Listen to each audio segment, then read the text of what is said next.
Ooh, happy Friday, everybody. Time to get to work. I don't know what it is, but on Fridays, I always leave the house later. There's not as much traffic, so I'm not like worried about like being late. Are they waiting for me? For example, my alarm never went off, like my phone died. Like something like that happens like almost every Friday. Just like, what am I doing Thursday nights? Like seriously. Anyways, I'm on my way now. It is bright out. Ew. Oh, sorry. Oh my gosh, the person behind me probably thinks I'm crazy. Oh my gosh. Someone's just in my eye. Oh my gosh, that's so embarrassing. Okay, so today I wanted to share with you 6 things that growing up poor taught me. Because this morning as I was in the shower, like I was just like, wow, like genuinely I grew up poor. Like, and it's okay. Like I don't think I was ever like, oh my gosh, well, yeah, I think that in my college essay I was just like, yeah, I'm poor, like let's get an education and get out of this. It was the best course of nature for me. And I want to share why. Like granted, like I don't think everyone needs to like grow up poor. Like I just think that like for me, like it ended up working out. Could we have used more money? We would have loved that. It would have been great. But I think that it's okay. Like here I am flourishing. So let's get into it. First thing that growing up poor taught me was to be content with what I have, because we didn't have too much, but we had love, we had happiness, like we had everything that we needed. Like money isn't everything, and I feel like growing up poor taught me that. Like I'm content even in now, like I still feel poor. Like I feel like in terms of like what I'm making, like versus like what I have to spend, like I feel like society wouldn't call me poor, but in terms of like the options that I have for lots of things, like I'm just like, can I just pick up and go on a trip? Probably. But will I suffer for like months? Yeah. Like so yeah, I don't feel like this is quality living just yet, but I will get there. The second thing that growing up poor taught me was to value people over money, because I feel like some people genuinely just like think money, but like something that I've seen is that like all these people that acquire money, or you work so hard just to earn money, and then all of a sudden you die. The money doesn't go with you, the money goes to somebody else. Like it's just like like I would rather value people and their lives and moments over just like money, you know? Like, not to say that like I also believe in saving. I think it's important to save, but I also think it's important to spend like what you do have to like create moments with the people that you love. I'm gonna chug along with this video. I hope that y'all can see. I can barely see because of the sun. All right. The third thing growing up poor taught me was to cope with change. Like you don't have money, like you can't control some things, and so like change is kind of like inevitable. And so like I feel like even my school district like suffered because I grew up in a city where there wasn't so much money. So like there was consistent budget cuts that were affecting like my education. And so for example, when I was in 4th grade, my school was a K-5 school, and so the 5th graders each year would have a nice little graduation celebration, and it was really cute. I was really looking forward to it, but when I got to 5th grade, the school changed to a K-8 school, and I was just like, what does that mean? And so because the 5th graders, we were no longer the top class, they like had held off graduation to just the 8th graders. But then by the time I got to 6th grade, due to budget cuts, the school had to go back to its normal like ways, and so it became a K-5 school again. And so both the 5th graders before me and after me were able to graduate, but my class didn't get to graduate, and I was like, boo-hoo, boo-hoo me. but the thing that like I kept having to do was change. So in 6th grade, when they're just like, actually this school is no longer a K through 8, it's not going to be a K through 5, you guys have to find a new school. And so like I then ended up having to take the bus across the city to a new school for 7th and 8th grade.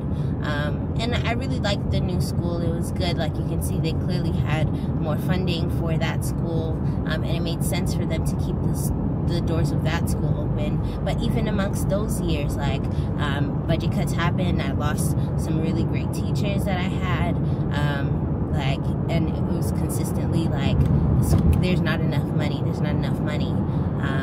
which really sucked. Like I remember our books being super old and us being like, how come like in these other neighboring cities, like they're able to get like better books, they're able to get like computers, they have better resources to learn. And so like that was a little tough to deal with.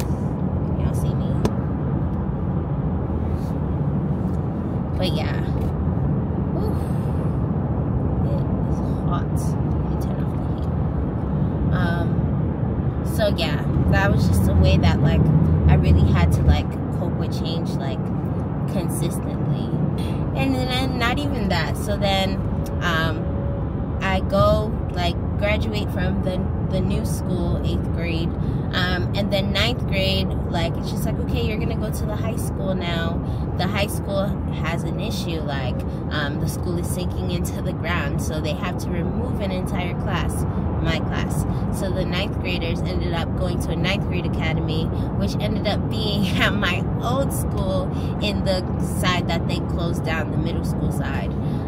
And it was just quite the ride, so for my 9th grade year, like my entire class, like we ended up being in a separate building from the rest of the school, and it was called the 9th grade academy. I actually really liked having a 9th grade academy, but yeah, like it was just like consistent change. So then my 10th grade year felt similar to a freshman year all over again, because we had to go to a new building.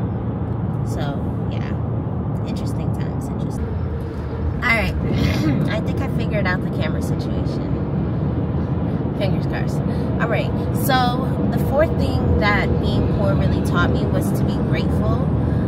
So like, because we didn't always have like I wasn't always getting like brand new clothes, like I didn't know like any brand designer names or anything, but what I did get was hand-me-downs. Well, I wouldn't say hand-me-downs because I'm the oldest, but like sideways, like hand-me sideways, because I had tons of like friends, and like my older cousin who would like, you know, give me some of the things that they used to wear, so that like I always felt like I was going shopping, like, you know what I mean, like it was new to me. And so I was always super grateful that we had the opportunity. Like I'm just like, I don't think that like growing up I realized we were poor, you know what I mean, because like I was getting new clothes and I was experiencing things. I don't think it really hit me or dawned on me until really high school, where we got a notice that like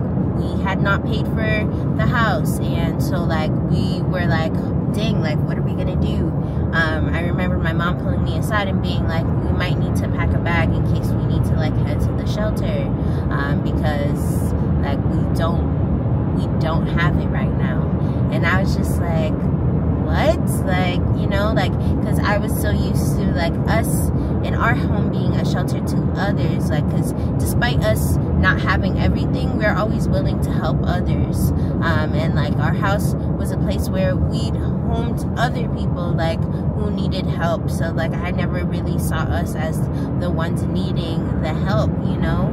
And I remember in 10th grade, you know, like shortly after like hearing about the news of my household and like not wanting to stress my parents out, but like I remember I wore the same sneakers to school every single day, that they were extremely raggedy, and like people noticed, and so like my friends like surprised me that Christmas. I literally cried. Yeah, like I cried because like it was just so sweet for them to like see me and like see that like I was wearing like raggedy clothes and sneakers, and like for them to be like, you know what, let's surprise Pearline for her birthday. They got me brand new sneakers, they got me these brand new heels, like they just wanted me to look and feel cute, and it was so appreciated. Like I will never forget that Christmas, and I feel like eternally grateful to like my friends. Like I feel like my high school friends, like the people I really grew up with and see me through those hard times, like they're the people I want to celebrate with when I do make it, when I am seeing better times, you know? Yeah, got a little ball in my throat. All right, the fifth thing that growing up poor taught me was to take myself seriously and work hard for the things that I want. Like when you don't have too much money, like there aren't very much options. like you just kind of have to like work hard. Like you have to work your way up. So for me, like I knew that like I wanted to take my academics seriously. I knew I wanted to go to college.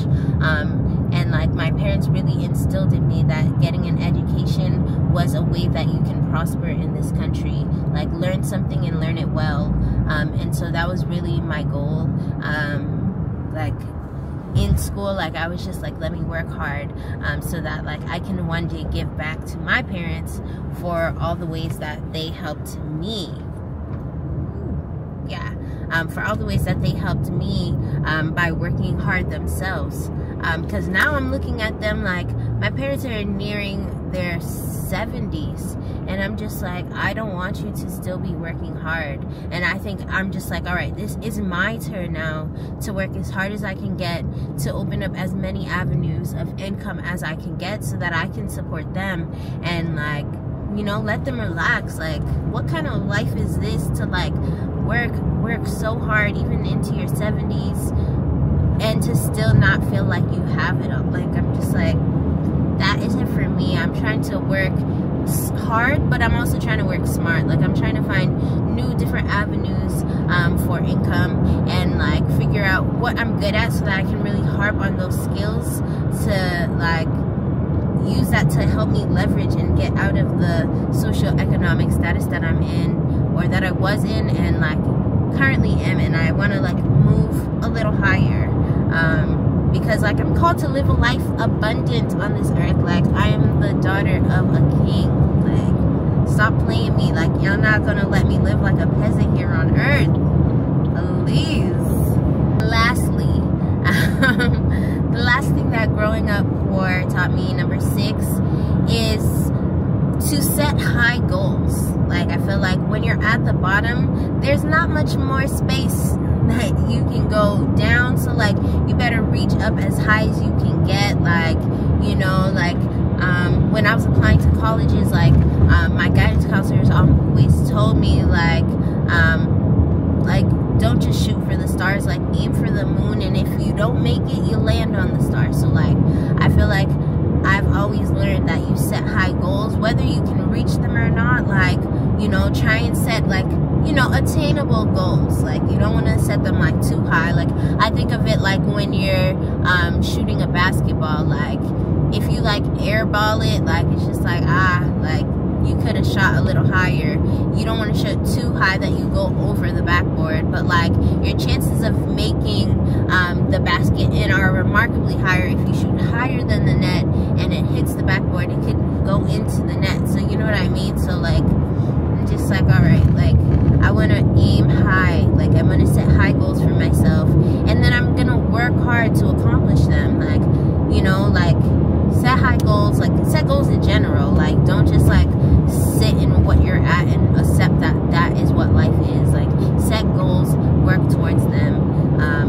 And yeah, like I think that like I've learned some valuable lessons from some rough like life moments, but I'm super grateful for it, and it's only up from here. It's only up from here. So I hope that this encourages anyone who, you know, is, you know, struggling with anything financially right now. Like I know I kind of am. Like I feel like I'm living in this moment of like paycheck to paycheck, trying to like figure out how to pay the mortgage and pay all the other bills and live a life and be happy. Like, I'm in my last year of my 20s. Like, I'm just trying to, like, live it up. Yet, like, I have responsibilities. I have a daughter, I have a husband, I have a family that I don't want working extremely hard right now. So, like, I'm just like, come on, like, I'm trying to push myself. But yeah, like, we can do this. I'm encouraged and I'm motivated.